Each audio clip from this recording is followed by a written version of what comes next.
السلام علیکم۔ 27 اکتوبر گاڑی اور موٹر سائیکل مالکان ہوشیار ہو جائیں۔ شہر قائد میں فیس لیس ای ٹکٹنگ سسٹم شروع ہونے کی تاریخ قریب آ گئی۔ کیا آپ حالات حاضرہ سے آگاہی حاصل کرنا چاہتے ہیں؟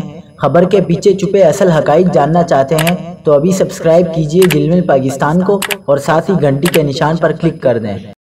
آپ کو بتاتے چلیں کہ D I G traffic police Pir Muhammad Shah کی جانب سے کہا گیا ہے کہ ٹریفک قوانین کی خلاف ورزیوں پر رواں سال 97,81,97,000 روپے کے جرمانے عائد کیے گئے۔ ٹریفک پولیس نے 1 اکتوبر سے مینول جرمانوں پر روک لگا دیا ہے۔ اگر مینول چالان کا سلسلہ جاری رہتا تو جرمانوں کی مجموعی رقم 1 ارب 10 کروڑ سے تجاوز کر جاتی۔